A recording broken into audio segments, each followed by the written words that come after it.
بسم اللہ الرحمن الرحیم۔ السلام علیکم دوستو، آج کی اس ویڈیو میں احادیث کی روشنی میں آنے والے وقت کے بارے میں کیا کچھ ہونے والا ہے تفصیل سے روشنی ڈالوں گی۔ تو چلیے شروع کرتے ہیں آج کی ہماری یہ ویڈیو۔ حضرت علی رضی اللہ تعالی عنہ فرماتے ہیں کہ رسول خدا صلی اللہ علیہ وآلہ وسلم نے فرمایا کہ ان قریب لوگوں پر ایک ایسا زمانہ آئے گا کہ اسلام کا نام باقی رہ جائے گا اور قرآن کی صرف رسم باقی رہ جائے گی۔ ان کی مسجدیں نقش و نگار، ٹائل، برقی پنکھوں وغیرہ سے آباد ہوں گی اور ہدایت کے اعتبار سے ویران ہوں گی۔ ان کے علماء آسمان کے نیچے رہنے والوں میں سب سے زیادہ برے ہوں گے۔ ان علماء سے فتنے پیدا ہوں گے اور پھر ان میں واپس آ جائیں گے۔ ابن ماجہ کی ایک روایت میں ہے کہ رسول خدا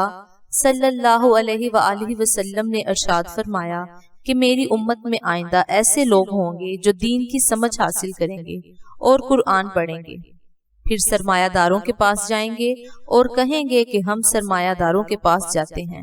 اور ان سے دنیا حاصل کرتے ہیں اور اپنا دین بچا کر ان سے الگ ہو جاتے ہیں۔ پھر ارشاد فرمایا حالانکہ ایسا ہو نہیں سکتا کہ دنیا والوں کے پاس جا کر دین سالم رہ جائے، جس طرح قطعات کے درخت سے کانٹوں کے سوا کچھ نہیں لیا جا سکتا، اسی طرح سرمایہ داروں کے قریب سے گناہوں کے علاوہ کچھ بھی حاصل نہیں کیا جا سکتا۔ حضرت انس رضی اللہ تعالی عنہ فرماتے ہیں کہ رسول خدا صلی اللہ علیہ وآلہ وسلم نے ارشاد فرمایا کہ قیامت کی نشانیوں میں سے ایک نشانی یہ بھی ہے کہ لوگ مسجدیں بنا کر فخر کریں گے۔ کنز العمال کی ایک روایت میں ہے کہ جب تم اپنی مسجدوں کو سجانے لگو اور قرآنوں کو دیدہ زیب بنانے لگو تو سمجھ لو کہ تمہاری ہلاکت کا وقت قریب ہے۔ بہقی کی ایک روایت میں ہے جو شعب العمال میں مروی ہے کہ رسول اللہ صلی اللہ علیہ وآلہ وسلم نے ارشاد فرمایا کہ ایک زمانے میں ایسے لوگ ہوں گے جن کی دنیاوی باتیں ان کی مسجدوں میں ہوا کریں گی، تم ان کے پاس نہ بیٹھنا کیونکہ خدا کو ان کی کوئی ضرورت نہیں ہے۔ حضرت انس رضی اللہ تعالی عنہ فرماتے ہیں کہ رسول خدا صلی اللہ علیہ وآلہ وسلم نے ارشاد فرمایا کہ لوگوں پر ایک ایسا زمانہ آئے گا کہ دین پر جمنے والا ان میں ایسا ہوگا جیسے ہاتھ میں چنگاری پکڑنے والا ہو۔ رسول خدا صلی اللہ علیہ وآلہ وسلم نے ارشاد فرمایا ہے کہ ان قریب ایسا ہوگا کہ مسلمان کا بہترین مال چند بکریاں ہوں گی جنہیں لے کر پہاڑ کی چوٹیوں اور جنگلوں میں چلا جائے گا اور اس صورت میں اپنا دین بچانے کے لیے فتنوں سے بھاگے گا۔ بخاری و مسلم میں روایت ہے کہ رسول خدا صلی اللہ علیہ وآلہ وسلم نے ارشاد فرمایا کہ ان قریب فتنے پیدا ہوں گے، اس وقت بیٹھا ہوا کھڑے ہوئے سے بہتر ہوگا، کیونکہ بیٹھا ہوا شخص بنسبت کھڑے ہوئے شخص کے فتنے سے دور ہوگا اور کھڑا ہوا چلنے والے سے بہتر ہوگا اور چلنے والا دوڑنے والے سے بہتر ہوگا۔ جو شخص فتنوں کی طرف نظر اٹھا کر دیکھے گا فتنے اسے اچک لیں گے، لہٰذا اس وقت جسے کوئی بچاؤ اور پناہ کی جگہ مل جائے تو وہاں پناہ لے لے۔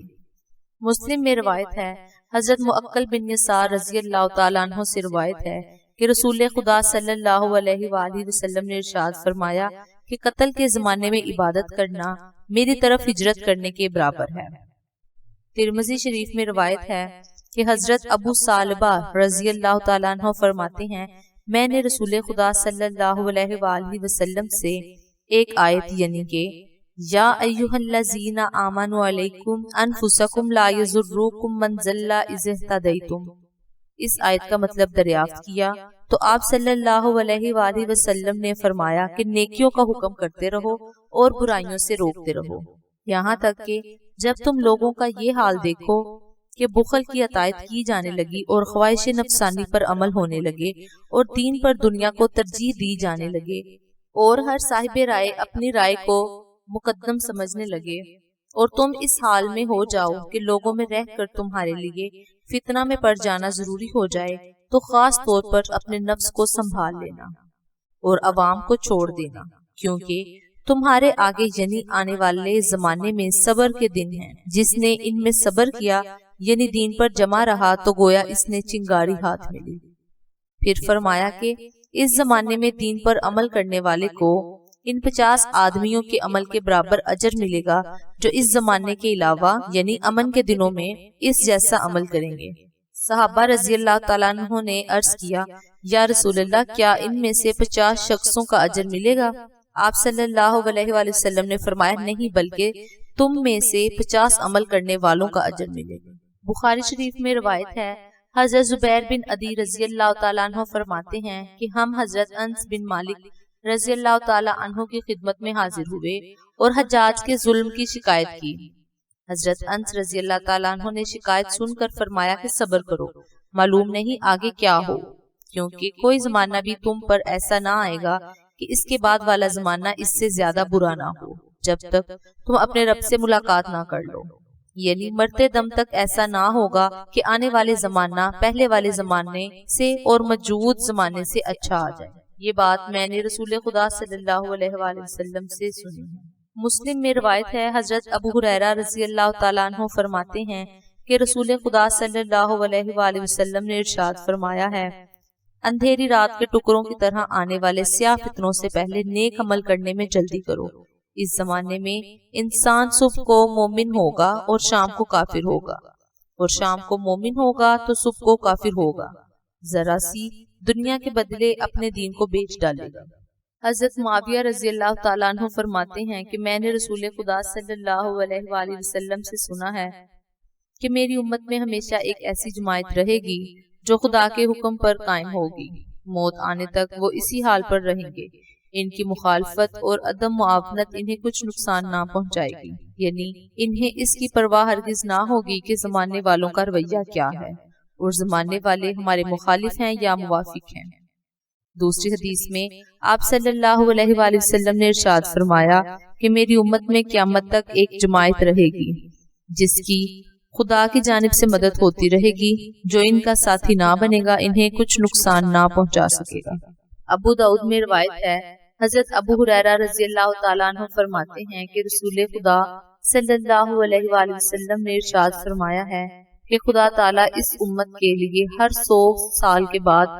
ایک ایسا شخص بھیجتا رہے گا جو اس کے دین کو نیا کرے گا۔ مسلم میں روایت ہے، حضرت ثوبان رضی اللہ تعالیٰ عنہ فرماتے ہیں کہ رسول خدا صلی اللہ علیہ وآلہ وسلم نے ارشاد فرمایا کہ میں نے خدا سے دعا کی کہ میری ساری امت کو عام قحط کے ساتھ ہلاک نہ کرے اور ان پر کوئی دشمن غیروں میں سے ایسا مسلط نہ کرے جو ان سب کو ختم کر دے۔ اللہ تعالیٰ نے فرمایا کہ میں جب کوئی فیصلہ کرتا ہوں تو اس کو ٹالا نہیں جا سکتا۔ میں تم کو یہ وعدہ دیتا ہوں کہ تمہاری امت کو عام قحط سے ہلاک نہ کروں گا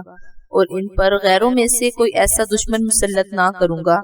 جو ان کو ایک ایک کر کے ختم کر دے، اگرچہ تمام زمین پر بسنے والے ہر طرف سے جمع ہو جائیں۔ حضرت مقدام بن معد رضی اللہ تعالیٰ عنہ فرماتے ہیں کہ رسول خدا صلی اللہ علیہ وآلہ وسلم نے ارشاد فرمایا کہ خبردار، یقیناً مجھے قرآن دیا گیا ہے اور قرآن جیسے اور احکام بھی دیے گئے ہیں۔